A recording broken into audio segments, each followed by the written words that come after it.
Jacques Dupont va nous rejoindre. Jean-Louis Debré, faut-il vous présenter? Magistrat de formation, homme politique, député, président aujourd'hui du Conseil constitutionnel.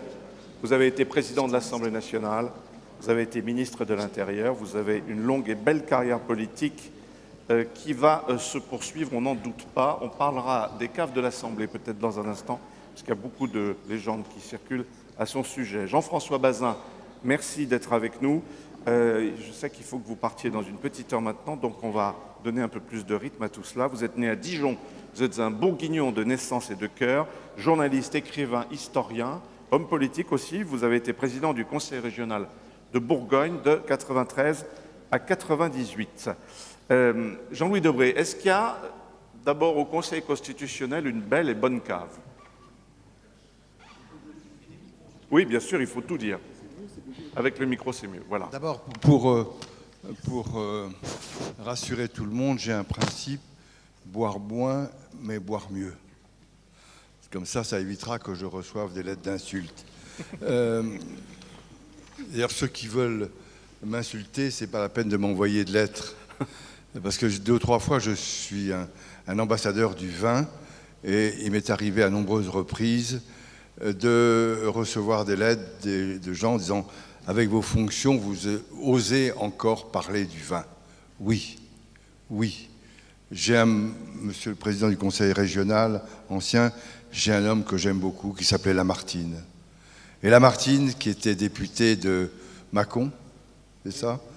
Un jour, j'ai retrouvé dans les archives de l'Assemblée nationale, il est monté à la tribune de l'Assemblée avec un verre de Mâcon. Et il a vanté les mérites de ce vin. Vous voyez aujourd'hui dans quelle intolérance on se trouve.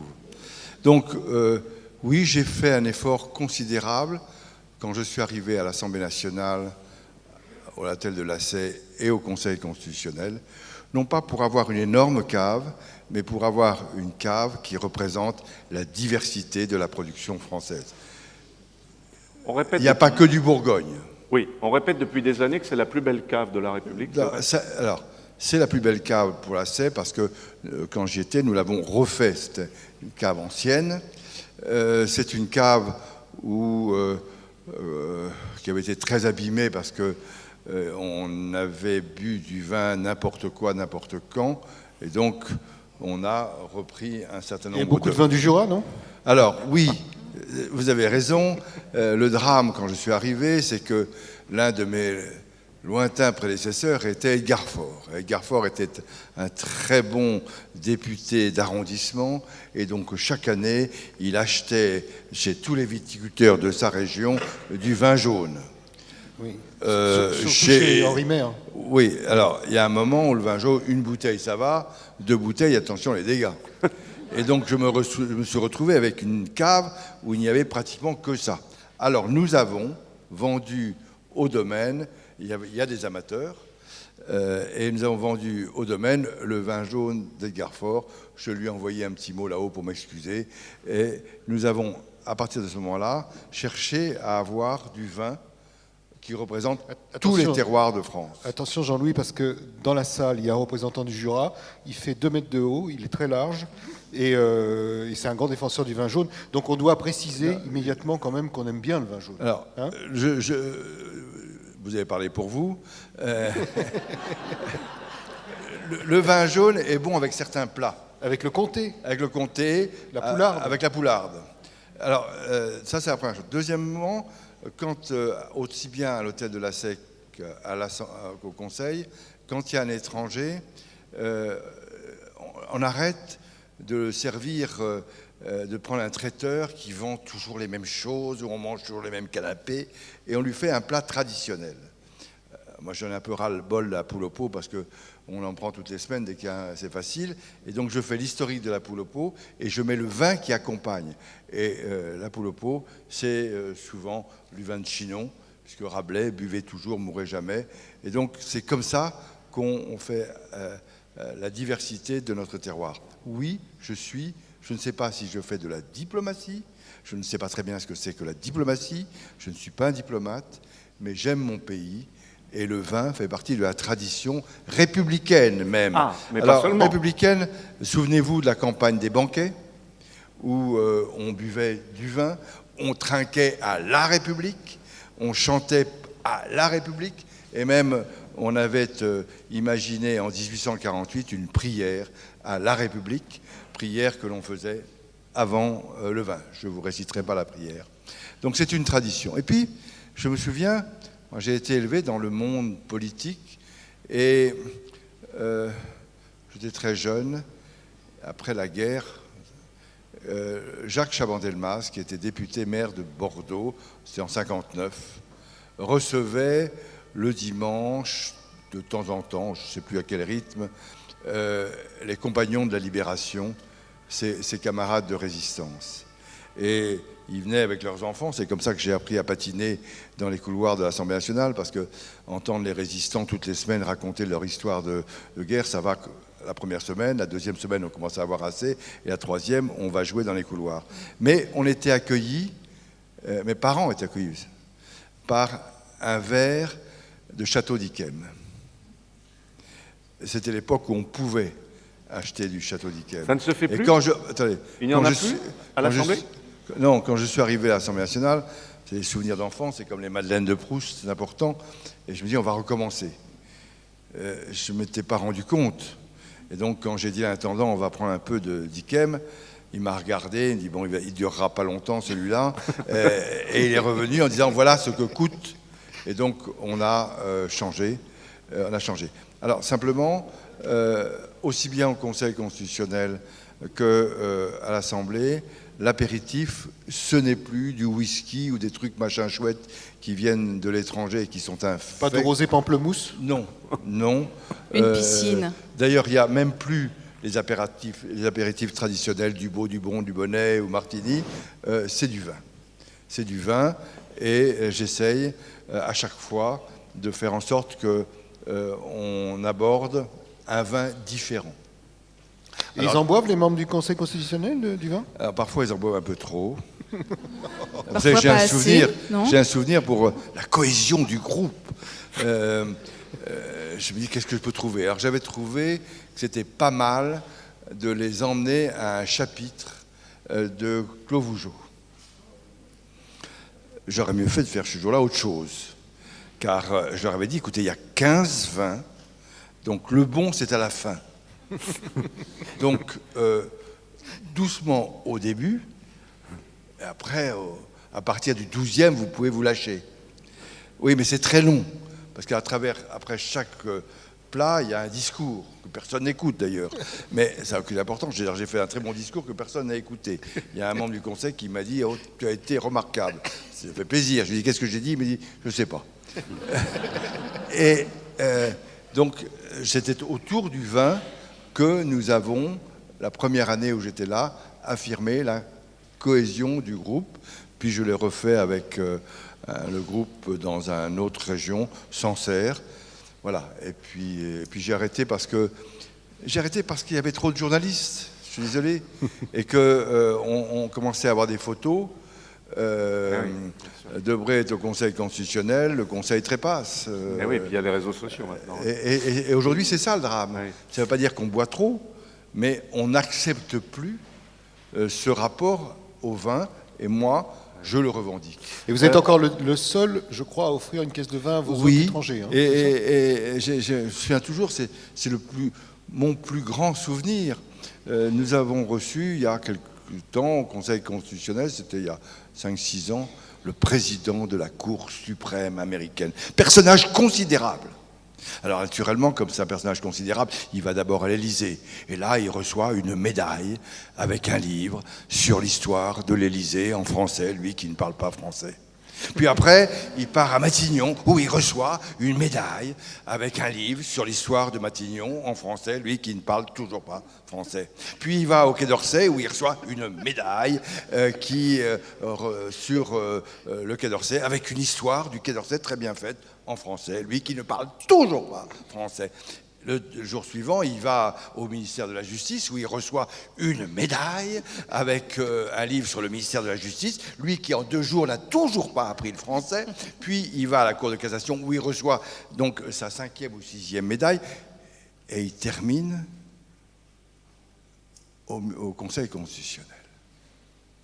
Et là, je le vois et est-ce que les Français, je trouve un peu replié sur lui-même et je lui dis, Monsieur le Président, je suis désolé, je ne vous donnerai pas votre 7e médaille et vous ne recevrez pas votre 7e livre en français. Je sais que vous ne parlez toujours pas français. Donc, voici 6 magnums de Bordeaux que j'ai choisis personnellement de Saint-Estèphe, Saint-Julien, Saint-Émilion. J'ai varié. Et alors cet homme qui ne parlait pas français, même les services de renseignement nous avaient dit qu'il ne parlait pas français, c'est dire s'ils sont performants, se lève et dans un français parfait me dit « Monsieur le Président, la prochaine fois que je viens en France, je commence par venir chez vous. »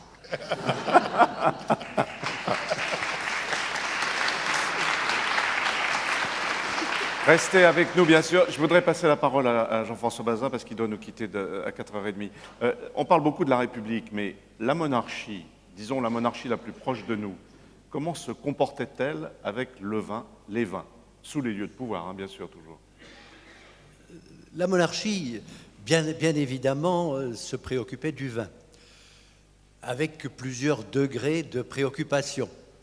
La monarchie, mais pas seulement la monarchie, les ducs de Bourgogne, puisqu'on parlait de la Bourgogne, mais aussi les principaux féodaux, chacun dans son territoire, surtout s'il y avait de la vigne, s'en préoccupait, d'abord parce qu'il avait son propre vignoble, et ensuite parce que cela représentait des règlements, des taxes à percevoir, enfin, bref, toute une réglementation et une législation au plan national. La monarchie, bien sûr, avait sa propre cave. Le Conseil constitutionnel d'aujourd'hui en est un bon exemple, mais à vrai dire, on a les livres de cave de Louis XIV, de Louis XV, de Louis XVI, et on peut dire qu'ils étaient bien représentés par des centaines de bouteilles de ce qui apparaît comme nos crus actuels.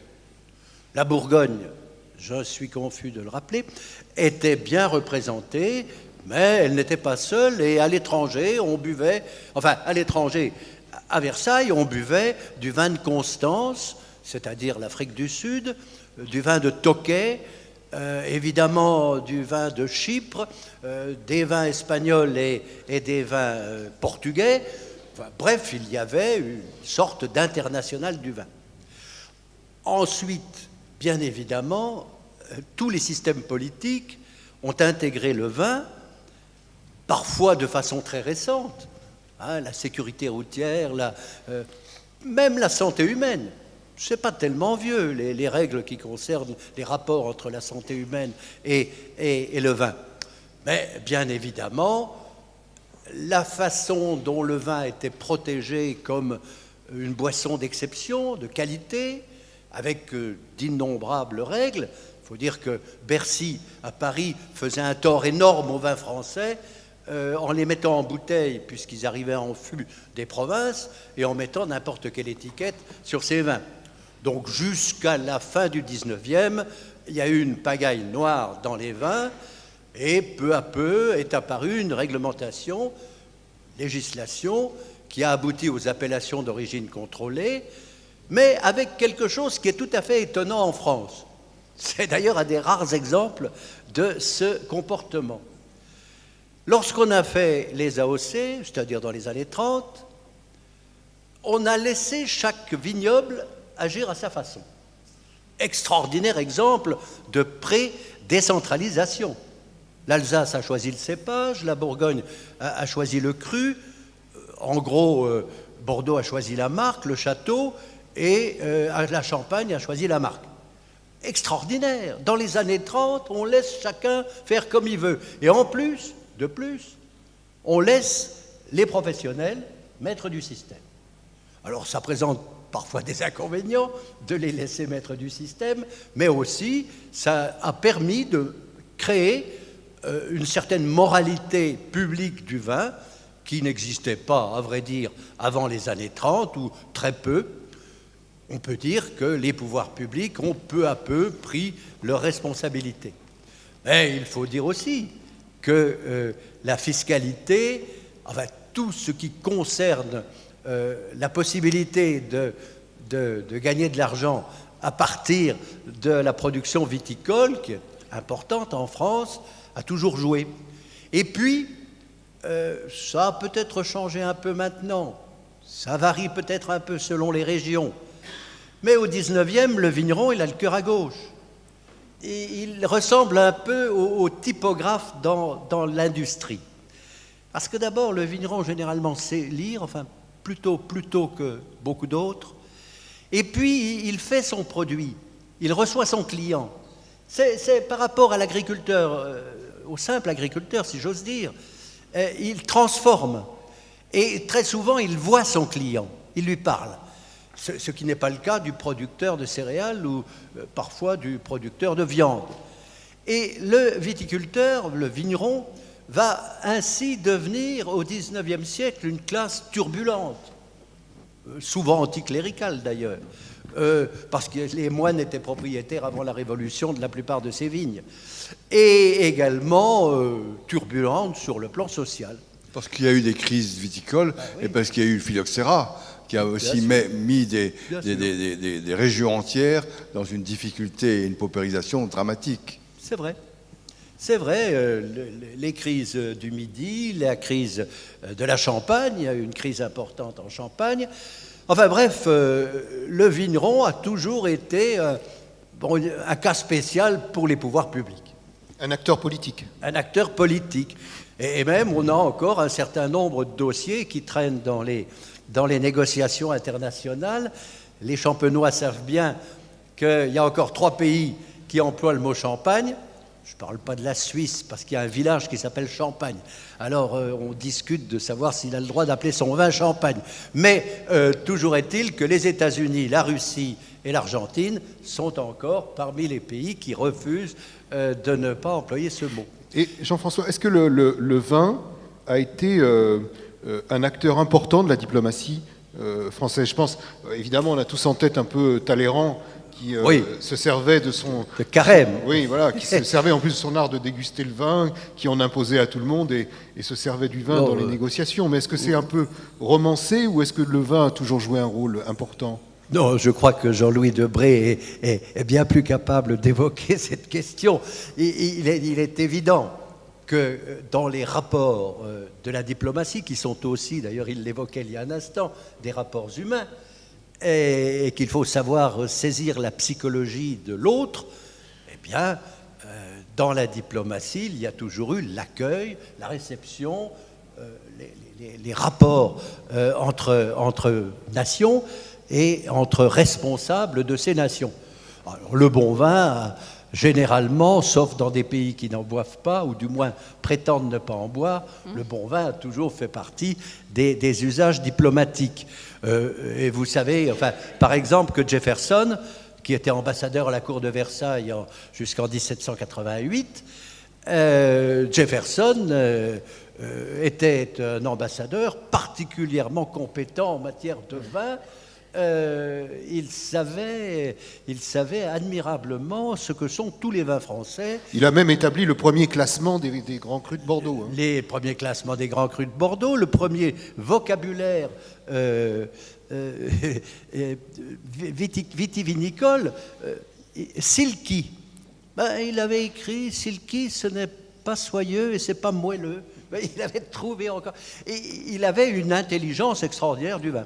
Donc des diplomates qui se sont passionnés pour le vin, on en a tout de même beaucoup. Mais il est vrai aussi que dans les grands dossiers de négociation internationale aujourd'hui, on parlait du GATT, on parlait d'un certain nombre d'accords de ce type, les questions vitivinicoles font partie des échanges et de la réciprocité. Il y a certains problèmes actuellement avec la Chine. Il y a d'autres problèmes avec d'autres pays. Et je vous citais les 3 qui refusent encore. Mais on a le même problème en Bourgogne avec le Chablis. Chablis est un mot courant, un nom courant. Les Américains disent « Mais c'est vous, les Français, qui au 19e avez planté du Chablis ». Alors, vous n'allez pas nous demander de supprimer ce nom, puisque ce sont des viticulteurs français qui, au 19e, l'ont introduit chez nous. Ce n'est pas tout à fait faux. Mais on peut dire que du temps a passé. Et le mot Burgundy aussi est un mot qui signifie un vulgaire vin rouge. Hein? Heurty, hein? valeureux Burgundy. Bon, et ça, on n'arrive pas à l'empêcher. Et Chablis, il s'en produit 100 fois plus dans le monde qu'en Bourgogne. Et c'est comme ça, et c'est très difficile de faire marche arrière quand on a pris le mauvais chemin. Ce qui peut peut-être changer, c'est le fait que dans tous ces pays-là, les vignobles de qualité commencent à émerger. Tout à fait. Notre seule chance, c'est que les États-Unis commencent. Ils ont une sorte d'AOC. C'est pas vraiment ça. Mais ça commence à le devenir. Et ils rêvent d'avoir du vin qui sera d'appellation Napa, d'appellation Sonoma, officiellement. Ce qui n'est pas le cas. Pour l'instant, c'est California Wine, vin de Californie. Mais certainement, le terme de l'échange, ça sera de dire on acceptera vos Napa le jour où vous supprimerez vos Chablis ou vos Champagnes. Ouais, mais est-ce qu'on peut imaginer demain Barack Obama se présentant avec à l'étranger, apportant du vin californien? Il l'a déjà fait. Ouais. Oh ben il l'a fait. Reagan avait une cave formidable. Les présidents américains sont. Il n'y a que chez nous où on boit du Coca-Cola. Alors, on a vu Obama avec un verre de vin blanc californien. Maintenant, on voit des présidents effectivement américains avec des verres de vin. Jean-Louis, est-ce qu'on peut imaginer un président français buvant pas de vin? Ah, on en a eu un. Dans le micro. Je suis astreint à un devoir de réserve. Ouais. Et donc, je ne sais pas, mais je voudrais répondre à votre question. La diplomatie et le vin. Qu'est-ce que la diplomatie? Je ne sais pas ce que c'est. Si ce n'est que c'est l'art du contact. C'est l'art du contact pour faire défendre les intérêts de son pays.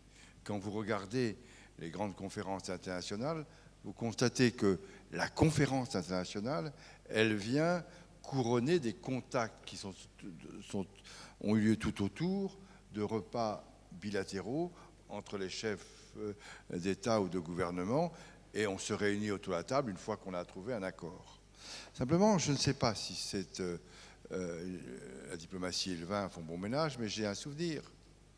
Un jour, j'étais président de l'Assemblée nationale, et Chirac, président de la République, m'appelle, disant « Il y a monsieur X qui est en France, il vient faire soigner son enfant, tous les ministres sont en vacances, est-ce que tu peux le recevoir ?»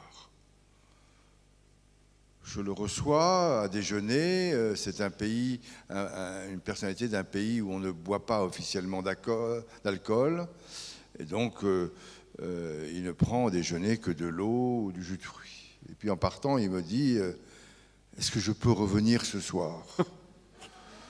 Écoutez, comme derrière ce contact avec la France, il y avait des contrats. Je lui dis naturellement... Et il revient, et le soir il arrive, et il me dit, il paraît qu'il y a une très belle cave à la Sey. Je dis, oui, il y a une très belle cave, je fais venir l'intendant, il regarde la cave, et tout de suite je me rends compte, que l'intendant se rend compte, qu'il sait parfaitement où sont les bonnes bouteilles. Et il me dit, tiens, on va prendre celle-là, et on va prendre celle-là. On remonte 2 bouteilles, et on lui débouche, et il les boit devant moi j'en bois un peu, il en boit beaucoup. Et ça a duré 1 semaine. J'avais hâte, c'est que l'enfant soit guéri.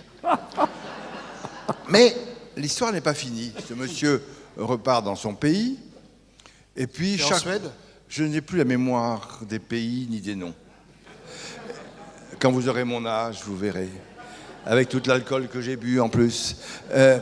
Et donc, l'affaire continue. Chaque fois que ce monsieur vient, 2 fois par an, en visite privée en France, il vient à la Sey où il vient au Conseil constitutionnel. Et Chirac m'appelle, disant « Qu'est-ce que tu lui as fait à ce mec ?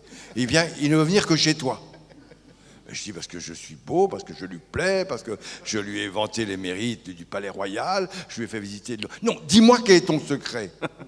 Et j'ai dit à Chirac, mon secret c'est très simple. Il aime le bon vin, je lui donne du vin. Alors, ce monsieur, il a des goûts qui dépassent le budget du Conseil constitutionnel. Et donc, à un moment, il l'a très bien pris, mais moi, je ne pouvais pas suivre. Un jour, savoir qu'il revient et qu'il voudrait bien avoir du Château-Latour. Pas mal. Et s'il y avait en plus un petit Pétrus pour le fromage, ça serait encore mieux. Il est très Bordeaux, je suis désolé.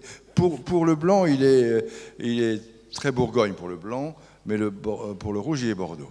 Et là, ça a commencé à dépasser ce que je pouvais mettre, et donc je lui fais savoir que je serais très heureux qu'il vienne boire les bouteilles qu'il aura achetées.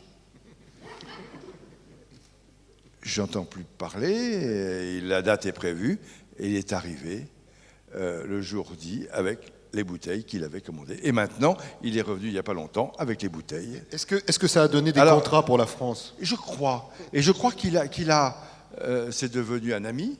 C'est devenu un ami. Et j'en veux pour preuve, c'est que à la fin de la période, j'étais à la CEI, Chirac me disait, bon, les contacts avec les ministres ne sont pas bons, est-ce que tu peux lui dire ça ?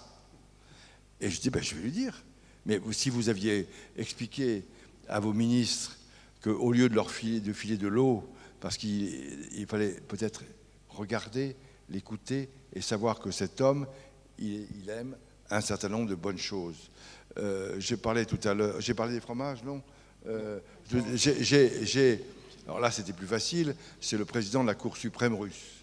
Ça, on sait que là, ils boivent. Donc là, il n'y a pas de difficulté, mais je voulais le faire boire mieux. Et quand ils partent, parce qu'ils ont les moyens, ils ont un avion particulier, et on donnait à chaque membre de la délégation 6 bouteilles, on changeait. Alors, la première fois, je connais du vin d'Alsace, du vin de Touraine, etc. Il m'a dit qu'il préférait le Bourgogne ou le Bordeaux, ce qui fait toujours plaisir à celui qui donne quelque chose. Bon, donc la seconde fois, je lui ai mis du Bourgogne et du Bordeaux. Et la troisième fois, il m'a dit oui. Est-ce que vous voudriez être très gentil ? En plus, il vient tout le temps maintenant. Je ne sais pas s'il vient pour moi, en tous les cas. Et la dernière fois, il me dit, est-ce que vous pourriez rajouter des fromages ? Et alors, j'ai un souvenir extraordinaire. C'est le dîner officiel. Il y a le mec du Quai d'Orsay qui est coincé, comme s'il a été coincé dans 2 portes qui sont fermées en même temps. Il est rigide, il a avalé son parapluie. Il sait qu'en venant au Conseil pour le dîner officiel, ça ne se passera pas comme ailleurs. Et donc, il s'est habitué au bout de 6 ans à ce que j'offre du vin. Mais j'avais, ce jour-là, en plus, fait préparer 6 petits paquets de fromage, où il y avait un Pont-l'Évêque, ça sentait mauvais, un camembert et un chèvre et un roquefort, à peu près tout. Et au moment du dessert, on fait amener les bouteilles de vin, le mec du Quai d'Orsay un peu plus rigide que d'habitude. Et je dis, mais c'est pas fini. Alors là, je vois le mec du Quai d'Orsay qui commence à se dire, qu'est-ce qui va arriver aujourd'hui ? Et il voit arriver 6 plateaux de fromage. Et je distribue aux 6 membres du Conseil constitutionnel russe, de la Cour suprême russe, 6 plateaux de fromage. J'ai cru que le mec du Quai d'Orsay, il allait manger sa cravate. Il n'en pouvait plus. Je ne l'ai plus jamais revu. C'est comme le vin. Pourquoi ne pas chercher à faire, je ne sais pas si c'est de la diplomatie, plaisir aux gens que l'on reçoit. C'est tout. Et c'est mon principe.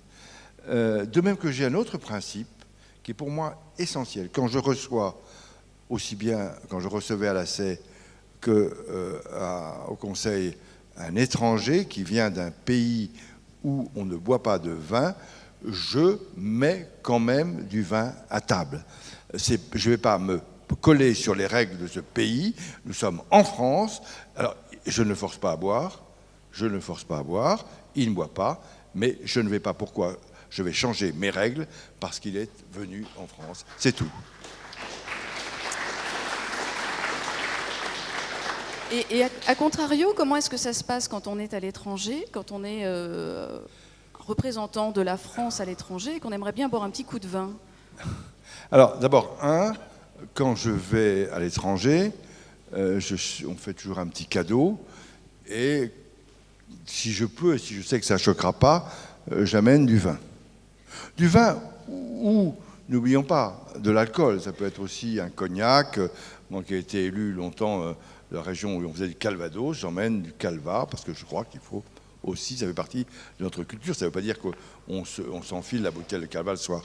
J'ai un souvenir, je ne dirai pas le pays, parce que sinon je pense qu'on va rompre les relations diplomatiques. Mais un jour, j'étais ministre de l'Intérieur et le président de la République française va dans un pays où on ne boit pas d'alcool. Terrible pour lui. S'il n'a pas sa petite bière, je prononce aucun nom. Je prononce aucun nom. Je n'ai pas la mémoire des noms. Le dîner officiel a lieu et il rentre dans son palais. Les ministres sont dans un très beau palais tout à côté. Et il me téléphone, il est 11h30, il me dit « Viens me voir ». Je dis « Monsieur le Président, monsieur, je ne peux pas venir. Si le ministre de l'Intérieur, alors que tout le monde nous regarde, nous observe, qu'il y a des espions partout, des gardes partout, si on voit le ministre de l'Intérieur aller dans l'appartement du président de la République à 11h du soir, on va avoir des dépêches diplomatiques, ça va être un problème. Viens !» Je viens, je rentre dans le palais du Chirac, je prends un air un peu pressé, comme s'il y avait une affaire urgente. J'arrive dans la salle et il m'a dit « Assieds-toi là ». Je m'assois, il prend son attaché de caisse, il l'ouvre et il n'y avait que des bouteilles de bière. Et il m'a dit « On va se taper une bière, au moins ça va ».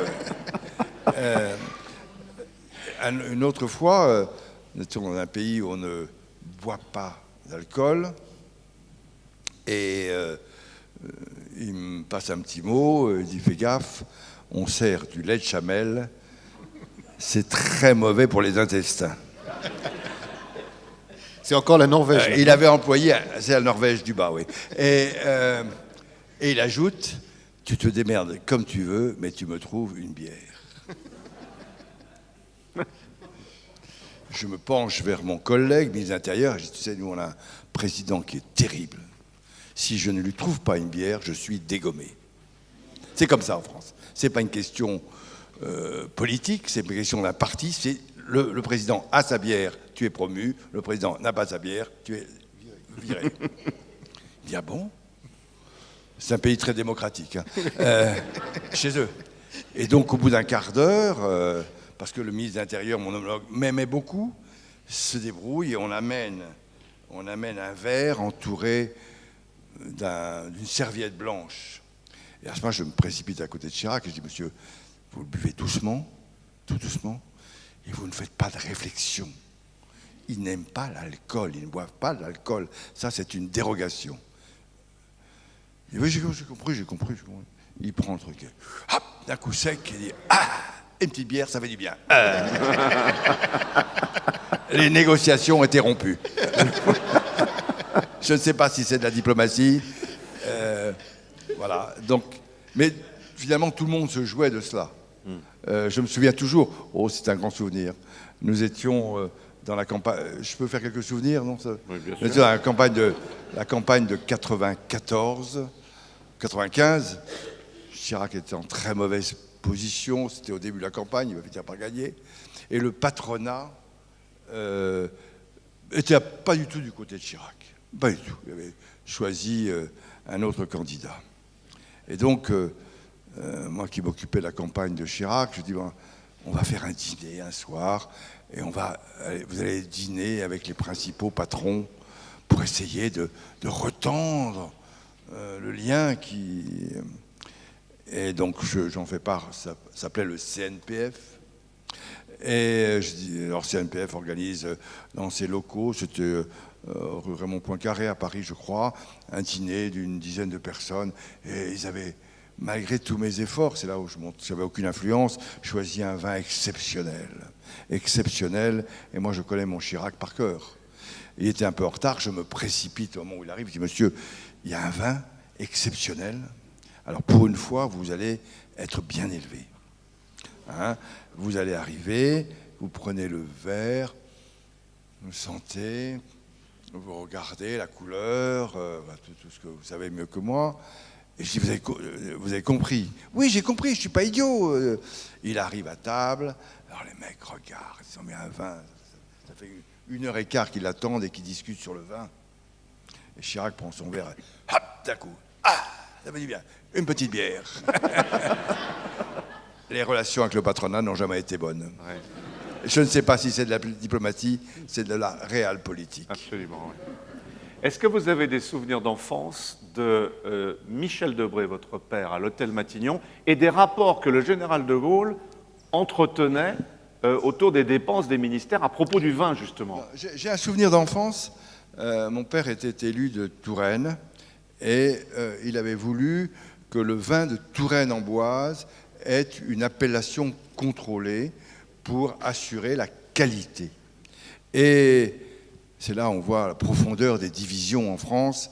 Mon père obtient que le Touraine-Amboise ait une appellation contrôlée et il décide qu'il y aura, comme il y a pour Chinon, comme il y a pour le Bourgogne, comme il y a pour le Bordeaux, il y aura des verres pour boire le Touraine-Amboise et il y a une délibération du conseil municipal et mon père veut mettre sur le verre « Nos rois l'ont aimé ». Et à ce moment-là, l'opposant communiste se lève et dit « Non, il faut mettre « Le peuple l'a aimé ».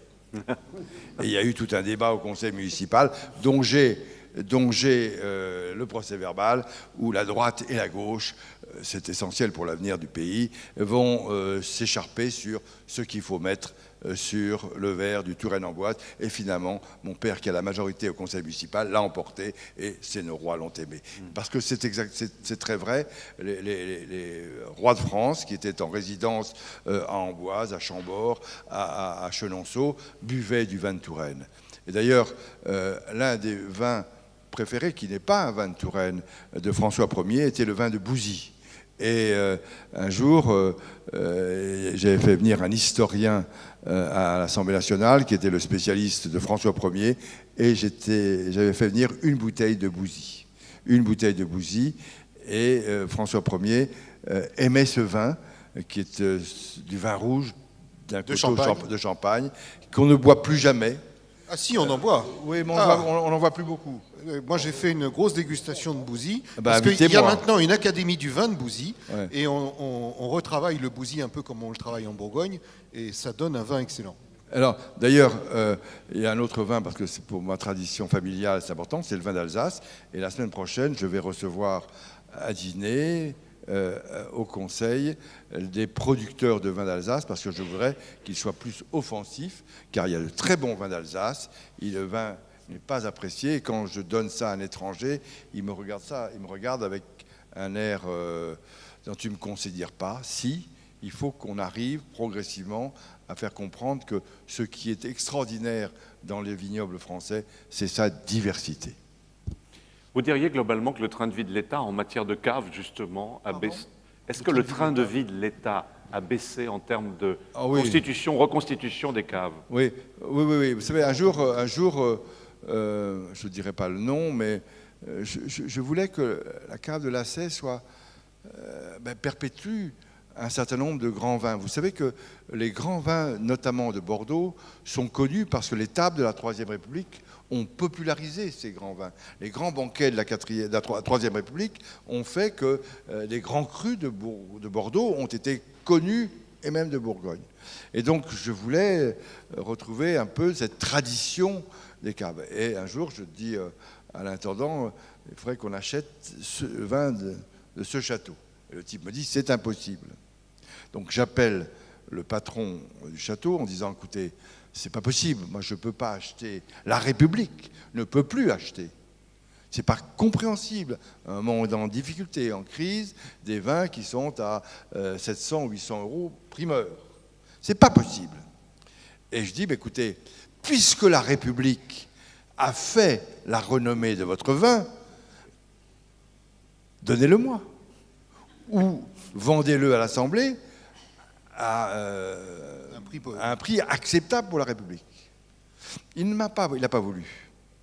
Et je dis, mais vous vous rendez compte que progressivement, votre vin va disparaître des tables de la République? Et il m'a dit, ça m'est complètement égal. Je fais 200 000 bouteilles, je les vends très cher.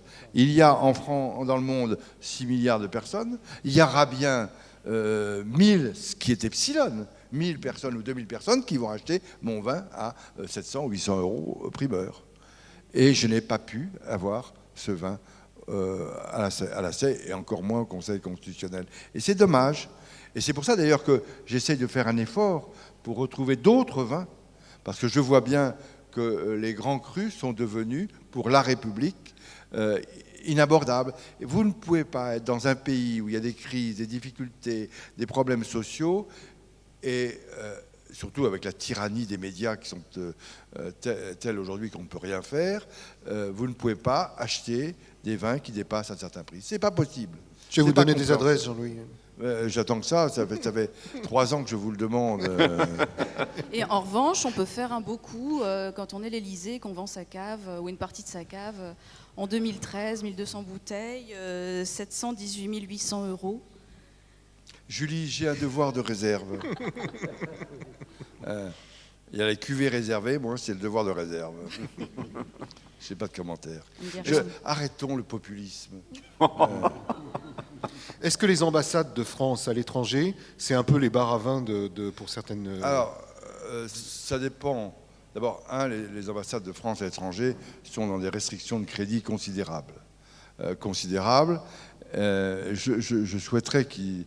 Alors, certains ambassadeurs continuent à servir du vin de qualité, mais je pense que là aussi, il devrait y avoir une organisation pour permettre d'avoir à toutes les ambassades du monde françaises accès à des vins de qualité moins chers.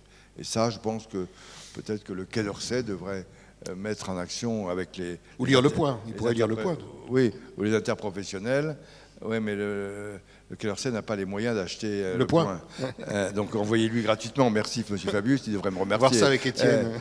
Donc les ambassades n'ont pas les moyens aujourd'hui, donc il devrait y avoir un rapport entre le Quai d'Orsay, les intersyndicales viticoles, pour fournir l'étranger ces vins, parce que nous sommes les exportateurs, nous sommes la vitrine. Et d'ailleurs, quand on va dans certains pays, on voit...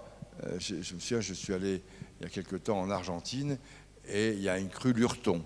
Lurton est le maître de chai de Cheval Blanc, de Château Yquem. Pierre Lurton. Pierre Lurton. Et donc, on arrive à des confusions extraordinaires, puisqu'il y a Pierre Lurton, je lui ai envoyé une photo, Pierre Lurton en grand. Derrière, il y a qui est Pierre Lurton, et simplement, le vin est fait en Argentine.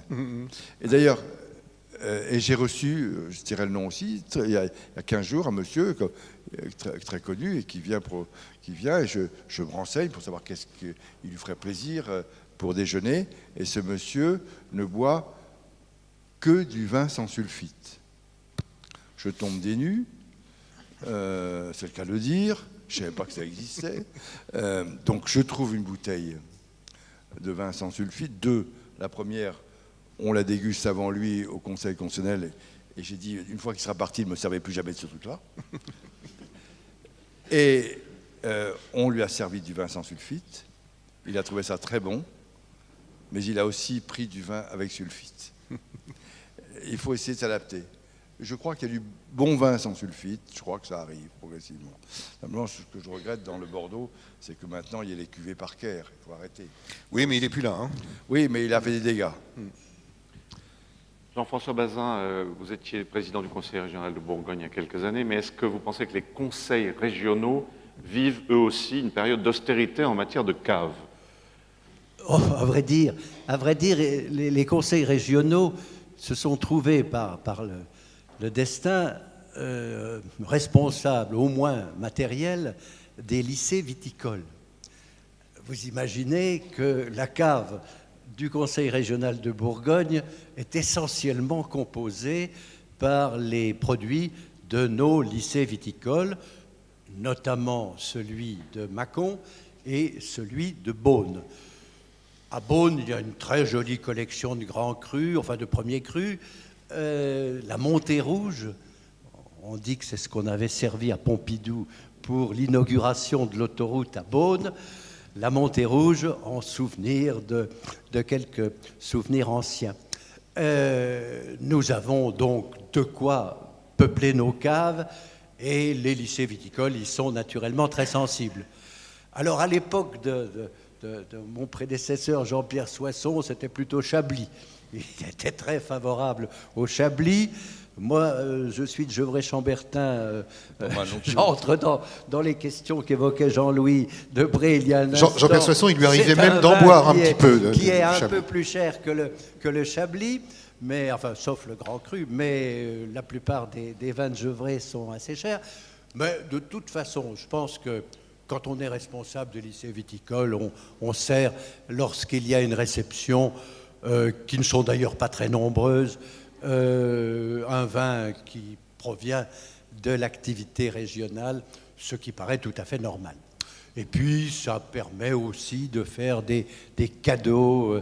Vous savez, les hôtes que l'on a apprécient beaucoup une bouteille qui est du millésime de leur année de naissance. C'est ce que je fais. Alors, il faut Mais moi, je n'ai que des vieux maintenant, ça commence à coûter un peu cher. ça marche toujours. Alors, il faut avoir une bonne collection de collerettes, et puis on arrive à se débrouiller. Mais, oh bah oui, vous savez avant 1930, les bouteilles sont déjà un peu rares, même si on en trouve. Non, mais je plaisante. Donc, pour répondre à la question, lycée viticole, et ce sont de belles appellations. Il y a du Pouilly-Fuissé, il y a du... C'est bien. Je vais faire une inspection du Conseil constitutionnel dans les lycées viticoles. Absolument. Absolument. Ben oui, pourquoi pas. Alors, les lycées viticoles font maintenant du très bon vin, et ils ont eu beaucoup de donations, ce qui permet d'avoir une variété de crus tout à fait remarquable. Non, ça c'est quelque chose qui a énormément changé, c'est une parenthèse, mais par rapport à la formation qu'il y avait dans les années 50, les lycées viticoles ont fait d'énormes progrès. Et ils sont beaucoup plus ouverts sur ce qu'on peut appeler sommairement le phénomène bio, mais enfin qui était complètement interdit de parole il y a 30 ans. Dans un lycée viticole, on ne parlait pas du tout de ça. Maintenant on en parle. Non, il y a des évolutions positives. Qui souhaite intervenir dans la salle pour ces questions passionnantes sur les ors du pouvoir et le vin? Alors, Peut-être quelqu'un qui voudrait boire? oui, tout à l'heure. Ah, monsieur, c'est à vous. Je m'adresse plus particulièrement à monsieur Jean-Louis Debré. Moi, j'ai appris à marcher au Palais Royal. Pardon? J'ai appris à marcher au Palais Royal, ce qui n'a strictement aucune importance. Oui, personne n'est parfait. Personne n'est parfait. La question que je voulais poser à monsieur le président du Conseil constitutionnel, puisque vous êtes le protecteur des lois de la République, pourquoi le vin n'est-il pas encore inscrit dans notre Constitution, comme il est chez nos amis espagnols? Bon, j'ai bien fait de venir. J'ai été désigné d'office pour vous poser cette mauvaise question, et je l'assume. C'est très facile pour moi de vous répondre, monsieur. Je ne suis pas le législateur. Le Conseil constitutionnel n'est pas là pour faire la loi à la place du législateur. Et il est là pour faire respecter les lois par rapport à la Constitution. Donc, interroger vos députés et vos sénateurs et demandez-leur d'inscrire dans les tables de la loi et de la Constitution le vin. Mais ne me demandez pas, c'est pas à moi, je ne suis pas législateur. Voilà. Oui, j'ai bien compris que vous n'étiez pas le législateur, mais vous avez tout à l'heure fait preuve d'une certaine diplomatie, c'est-à-dire que sans faire de la diplomatie, vous en faisiez, et votre place est assez privilégiée pour essayer de faire avancer cette question qui est importante. Non, monsieur, les choses étant ce qu'elles sont, comme dirait le général, je suis une juridiction constitutionnelle. Je ne fais plus de politique. Je suis sorti de la politique. Je ne suis pas législateur. Et il ne m'appartient pas de dire aux législateurs ce qu'il faut faire. Il m'appartient de sanctionner les lois qui pourraient porter atteinte aux droits et aux libertés. Donc, je vous assure, même si vous avez appris à marcher au Palais Royal, mais c'était une marche arrière probablement, vous devriez vous poser cette question aux députés, pas à moi. Moi, si députés et sénateurs, et même le peuple constituant, c'est-à-dire le peuple français. Quand on a fait la Constitution, quand on a réformé la Constitution, pourquoi ne pas l'avoir mis dedans? Mais je ne sais pas. Il faut réunir le Congrès, non, pour Alors, modifier. vous faites, soit réunissez le Congrès, soit vous faites un référendum. Je vois assez mal aujourd'hui, compte tenu des autres problèmes qui se posent en France, que le pouvoir politique, quel qu'il soit, fasse un référendum pour savoir si on va mettre dans la Constitution que boire du vin, ça fait du bien là où ça passe. Je ne suis pas sûr que ça sera tout à fait dans l'air du temps. Simplement, et peu importe, ne cherchons pas à en faire trop pour casser tous les combats. Simplement, faisons passer le message qu'il faut boire moins, mais boire mieux. Ça, c'est essentiel. Et deuxièmement, faisons passer le message que la France est un pays viticole, n'ayons pas peur de le dire, et que la viticulture française fait vivre beaucoup de monde. Dans les campagnes et dans les régions, notamment en Bourgogne, c'est quelque chose d'essentiel pour l'économie de cette région.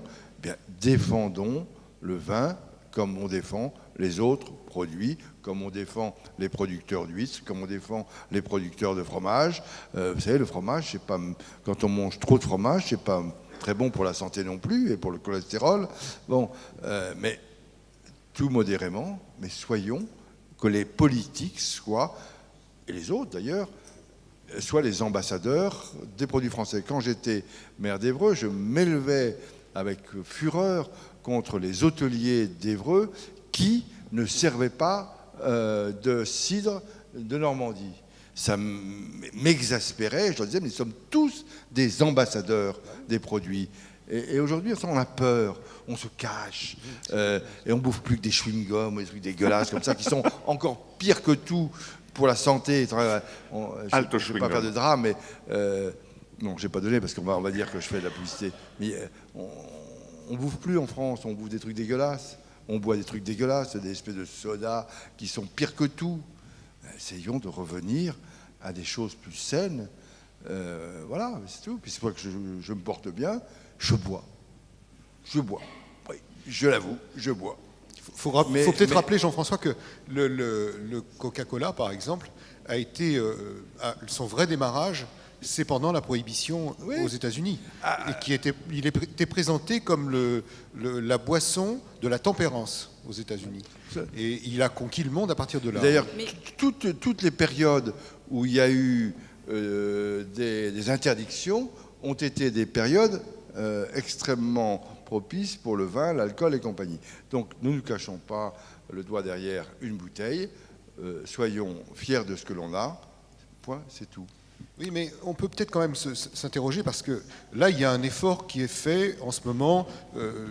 Monsieur le maire ce matin l'a souligné, Madame la députée aussi, par Laurent Fabius, sur le no-tourisme. C'est très bien, tout le monde s'en réjouit, tout le monde est content. Mais on peut se demander quand même comment ça se fait que depuis des années, on ne voit pas, quand le président de la République part, les présidents de la République partent à l'étranger, on ne voit pas dans leur avion ce qui représente quand même le deuxième chiffre d'affaires de l'économie française. On ne voit pas de représentants de la viticulture, alors que ça peut être une formidable ambassade aussi à l'étranger, et la possibilité pour les producteurs d'être représentés avec le président de la République, c'est quand même essentiel. Or, là, il y a peut-être un effort de fait, je ne sais pas si Fabius l'a imposé ou pas, mais jusqu'à présent, on ne voyait pas de représentants du monde viticole dans les avions présidentiels. Peut-être aussi, il faut que le monde viticole s'interroge sur son organisation, parce que est-ce qu'on va faire venir des représentants de toute la viticulture? Moi, je me souviens quand on est allé, quand j'ai amené le Conseil constitutionnel en Bourgogne, immédiatement la jurade de Saint-Émilion m'a fait un drame. Un drame. Pourquoi vous avez arrêtez de m'emmerder. J'ai choisi Bourgogne, on ira à Bordeaux après. C'est-à-dire qu'on est aussi dans ce rapport, et peut-être qu'il faut trouver un président de la viticulture française. Alors on peut prendre le président d'INAO, tout ce que vous voulez, mais c'est un fonctionnaire. Oui. D'autres questions? Oui. Le micro arrive. Bonjour messieurs, bonjour madame. Donc on a bien compris la relation qui existait entre le pouvoir et le Bourgogne et beaucoup le Bordeaux. On n'a pas parlé de la relation du champagne et du pouvoir. Le champagne qui était le vin des rois, hein, notamment à l'époque de Louis XV. Alors est-ce que vous avez des anecdotes à nous faire partager concernant le champagne et justement le champagne et le pouvoir? Merci. Moi, j'ai un souvenir, parce que j'appartiens à une famille très gaulliste, que le champagne qu'aimait le général de Gaulle, et qu'il a servi d'ailleurs lorsque Eisenhower est venu pour la réconciliation franco-allemande à Colombey, c'est du champagne Drapier, de l'Aube. Oui, ben, c'est pas dramatique. Hein. Et je me souviens d'ailleurs, ça se sait, puisque il y a quelque temps, j'ai reçu Philippe Stark, qui est un très grand designer, et il m'a amené une bouteille du champagne Drapier en disant, il m'a dit, j'ai beaucoup d'admiration pour le général de Gaulle et je bois du champagne Drapier. Donc ça, j'ai un souvenir très précis, sinon... Voilà. J'ai un autre souvenir. Si oui, c'est un jour une dame me demande, puisque on loue les salons du Conseil constitutionnel pour remettre des décorations, et donc une dame me dit est-ce que je peux venir me faire décorer au Conseil constitutionnel? Je dis madame, vous pouvez louer les salons. Et je ne connais pas cette dame, et j'arrive. Et cette dame était une femme qui sort de Polytechnique, qui est d'une famille qui a une petite propriété en Champagne, familiale. Le père est mort, c'est le frère qui exploite. Et cette femme a quitté Polytechnique, quitté son emploi, a appris le japonais et le chinois, et est la correspondante de cette petite marque de champagne au Japon et en Chine. Et d'ailleurs, dans l'assistance, je voyais ça, qui lui a remis sa décoration, il n'y avait que des Chinois, que des Japonais, et elle a fait son discours en chinois, puis après en japonais. Montre l'internationalisme du champagne. Et puis, mon enfance, quand je regardais la politique, il y avait un personnage qui tournait autour du général de Gaulle, mon père, de Pompidou, qui était Jean Tétinger, et qui a marqué profondément la ville de Reims, et qui incarnait une marque de champagne bien connue. Et puis moi qui aime beaucoup les femmes, oui, normal, et les femmes qui ont réveillé la France, moi j'ai mon héroïne, la veuve Clicquot. Bien sûr. On doit tout à la veuve Clicquot. Est-ce que le champagne est toujours en bonne place dans les palais nationaux, selon vous, ou est-ce qu'il recule? J'ai le sentiment qu'il recule. J'ai le sentiment qu'il recule, en tout cas pour le déjeuner. Car dans les déjeuners auxquels je participe, on voit le nombre de plats diminuer et il n'y a plus qu'un vin. Et généralement, le vin de l'apéro est le vin que l'on va prendre, parce que les gens ne boivent plus de moins en moins. Alors, on retrouve un peu de champagne pour le dîner, qui a, lui, remplacé tous les apéros traditionnels, la Suze, le Dubonnet, le Martini, etc. Et dans le choix de ces vins, et également dans la reconstitution d'une cave, comme vous en êtes chargé, est-ce qu'on est dans un choix de prestige, d'étiquette, ou est-ce qu'on fait rentrer j'ai envie de dire des choses moins connues, mais à découvrir? Alors c'est très compliqué, parce que quand vous donnez quelque chose de pas connu, moi j'aime beaucoup découvrir les petits vins. Et je trouve qu'il y a un snobisme des grands vins. Parce que plus c'est cher, plus c'est bon. Non, c'est pas forcément vrai. Et donc j'essaye, en tout cas, je l'ai fait j'ai fait à l'Assemblée et j'ai fait au Conseil, de temps en temps mettre, je trouve qu'il y a de très très bons Sancerre rouges, il y a des parfaites côtes rôties, il y a des vins d'Alsace super remarquables. Et là, j'ai le sentiment un tout petit peu que quand on met ça, les gens que vous recevez ont le sentiment que vous les traitez mal. Alors il faut leur expliquer. Il faut leur expliquer que c'est au contraire la preuve de la sympathie que je leur témoigne, et on essaie de découvrir des petits vins. Et moi, ce que j'aime beaucoup avec l'intendant de l'Assemblée et du Conseil, c'est d'aller chercher, je n'ose pas dire grâce à Internet, des vins peu connus, méconnus. Alors on en commande 2 bouteilles, 3 bouteilles pour voir, et puis essayer d'enrichir la cave de vins qu'on ne connaît pas, mais qui sont bons. Alors il y en a, il y a le vin de Cocumont, je l'ai pris parce que le nom, ça m'amusait tellement de voir à table du vin de Cocumont. Bon, alors il y a encore des progrès à faire. Sur le champagne, ce que tu disais, Julie, est tout à fait vrai. Il y a une double consommation de ce point de vue. Enfin, moi, je vois ce qu'on me demande. Les amis me demandent toujours, tu peux me donner une adresse d'un petit champagne, parce que le petit, c'est toujours meilleur que le grand en France, hein, quand même. Je parle devant, sous le contrôle de Gérard Mermet, qui a donné une définition un jour du petisme en France, dont je me sers souvent. Gérard, merci. C'est que le petit, c'est toujours, si on demande, si on cherche un producteur de charcuterie, on va pas dire, tu connais pas un gros producteur de charcuterie, c'est toujours un petit producteur. Donc il est toujours meilleur que le gros. Mais il y a toujours cette demande du petit producteur de champagne, mais quand on reçoit et qu'on veut honorer, on prend une grande marque de champagne. Il y a un petit snobisme. Je vois, quand vous mettez un tel champagne, vous avez la personne qui vous dit « vous m'avez bien traité ».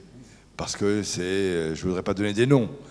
Quand vous mettez un champagne moins connu mais aussi bon, là, la personne a le sentiment que vous ne l'avez pas bien traité. Et ça relève de l'irrationnel, c'est du snobisme, c'est de l'éducation. Je me suis C'est aussi le prestige des grandes marques. Hein. J'ai reçu un jour un ambassadeur des pays asiatiques et j'étais allé pour le Conseil constitutionnel en Corée. Et en Corée, c'était fantastique parce qu'ils adorent le vin de Bordeaux. Et ils avaient fait un effort sur le champagne. Et je dis à l'ambassadeur, monsieur l'ambassadeur, arrêtez de prendre les champagnes les plus chers, car ils arrivent chez vous à des prix qui ne sont plus abordables. Je vous assure, il y a des champagnes beaucoup moins chers, aussi bons, aussi appréciables. Et l'ambassadeur m'a répondu, oui, mais si je fais venir un champagne non connu, alors on me dira que je ne les ai pas bien traités. Et donc il y a ce snobisme qu'il faudra arriver à casser. Alors il y a deux ou trois marques. Alors je me souviens, c'est le grand bonheur de ma vie. J'avais écrit un roman policier où le policier avait qu'une passion, c'était le Dom Pérignon. Pas mal pour un flic. Il faut dire que le flic était un peu véreux parce qu'il avait les moyens. Et je sors ça parce que mon père aimait le Dom Pérignon. Et donc, un mois après, je reçois à la maison une caisse de Dom Pérignon. Et la maison Dom Pérignon m'a dit « Vous êtes notre meilleur ambassadeur ». Après, j'ai mis tous les listes de champagne, mais j'ai rien reçu. Antonio faisait la même chose dans ses romans. Il glissait des petites parenthèses comme ça où il disait « Vous pouvez m'envoyer une caisse de champagne ». Frédéric Dard faisait ça. D'autres questions? Alors, il y a à l'Assemblée, j'ai essayé de faire changer, pour les députés, il y a un vin qui marque depuis plusieurs générations le bar de l'Assemblée nationale, c'est le Haut-Marbuzet, de chez Dubosc. Et là aussi, ce sont des monuments. Le Haut-Marbuzet, ça fait des dizaines et des dizaines d'années qu'on le boit au bar de l'Assemblée. Les députés, quand ils viennent déjeuner, ils prennent un verre de vin, c'est le Haut-Marbuzet. Et quand j'étais président, j'ai voulu casser ça.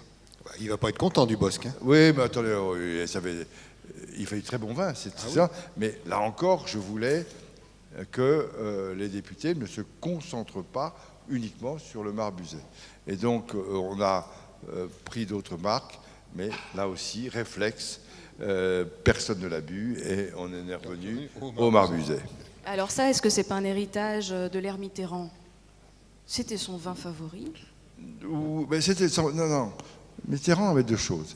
Mitterrand a été très long. Je ne suis pas un copain de Mitterrand, mais Mitterrand a été très longtemps un parlementaire. Et tous les parlementaires, le vin, depuis très très longtemps, c'est le Haut Marbuzet. Et moi, quand je vois Haut Marbuzet, qui était 20 ans parlementaire, député, ça me fait penser, c'est comme les Madeleines de Proust, ça me fait penser à l'Assemblée. Mais Mitterrand, je crois, aimait aussi le Sancerre rouge, car il était aussi un élu local, et l'élu local doit faire promouvoir les produits de son pays. Je ne suis pas sûr que Mitterrand était un grand buveur. Je n'ai pas eu de relation particulière avec Mitterrand, mais je crois que c'était pas un très grand. Il n'y a pas grand-chose dans sa cave, paraît-il. Hein. Je ne sais pas, c'est probablement Roland Dumas qui devait la boire. Je pense plutôt. Question? Sur Roland Dumas est de la région bordelaise. Et lui, il aime beaucoup le bon vin. Bonjour Monsieur Debré, j'aurais une question pour vous. On a l'impression, nous, que les hommes politiques osent de moins en moins poser avec un verre de vin et l'assumer. En parler un peu, mais dès qu'il y a l'image ou la caméra, ils n'osent pas aujourd'hui s'exposer avec. On a vu aujourd'hui dans des chaînes d'information, même notre ministre de l'Agriculture cacher la bouteille de vin sous la table, ne pas oser s'en servir. Alors est-ce que c'est uniquement lié à la pression médiatique, à ce rapport à l'image et à la vitesse d'information, ou est-ce que c'est aussi un changement de posture des hommes politiques qui veulent justement éviter que les Français pensent qu'ils sont uniquement là pour boire et bien manger? Alors que nous, on a plutôt vu des sondages qui disaient l'inverse, ça les rendait plutôt sympathiques. Est-ce que vous ressentez ça, vous, au niveau de la diplomatie et du pouvoir, ou pas? Est-ce que c'est une tendance récente? Est-ce que vous avez un peu de recul sur ce phénomène? Madame, je ne sais pas.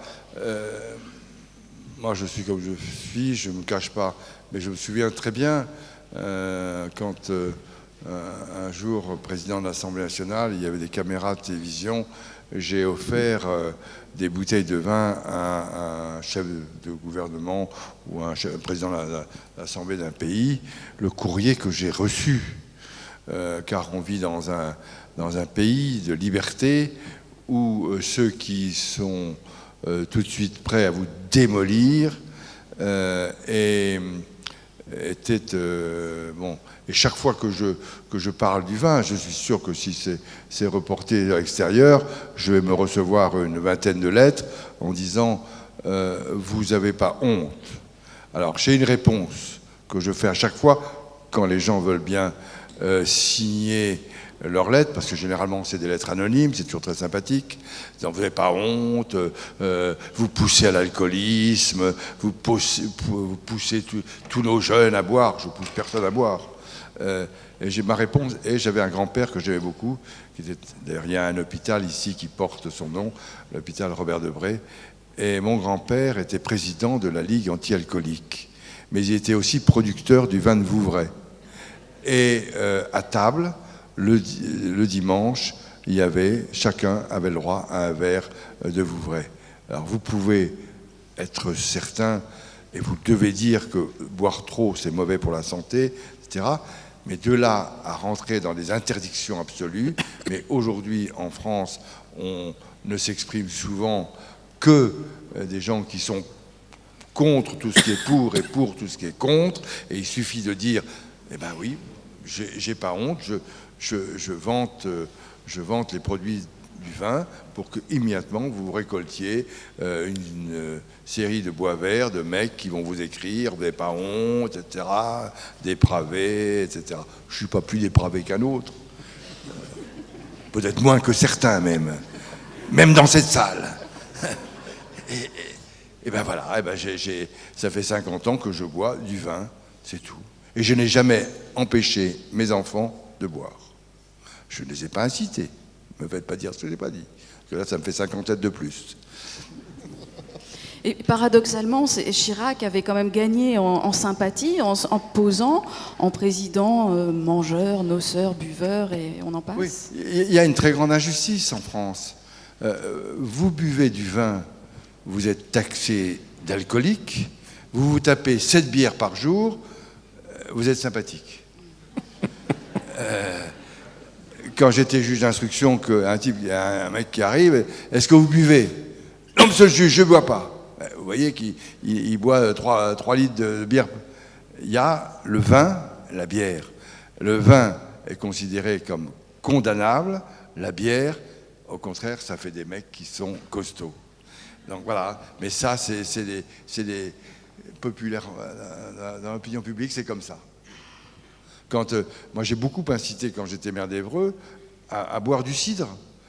Et je recevais à chaque fois des lettres de gens disant « Mais vous incitez à boire du cidre, c'est criminel ce que vous faites. » Je dis « C'est pas criminel, c'est du cidre, c'est pas de l'alcool », je répondais. Voilà. Question ? On va aller boire un coup maintenant.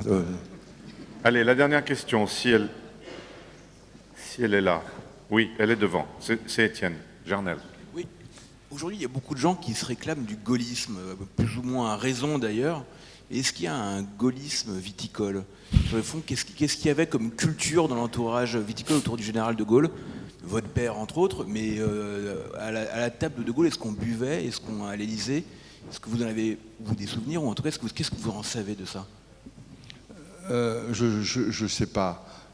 Simplement, à la différence de Jean-François Bazin tout à l'heure, je pense que toute la viticulture n'a pas été d'un côté politique. Alors oui, il y a eu le vignoble rouge du Languedoc, mais ça c'était parce que le vin n'était pas correct et qu'il ne le vendait pas. J'ai le sentiment, moi je fais une correction, je l'ai regardé pour venir ici, j'ai repris la suite de mon père d'une collection des menus de l'Élysée, de Matignon, et naturellement mon père pendant des années et des années a acheté des menus de la République de la 3e, et je constate deux choses sous la 5e.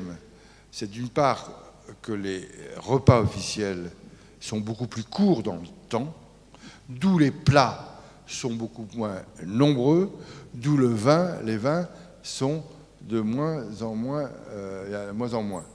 Ça, c'est. Alors, ce que je constate aussi depuis 10 ans, 5-10 ans, c'est que, alors là, on est revenu à des choses encore plus restreintes et le repas est minuté, 45 minutes, et donc on n'apprécie plus. Le repas officiel, c'est 45 minutes. 45 minutes. Partout.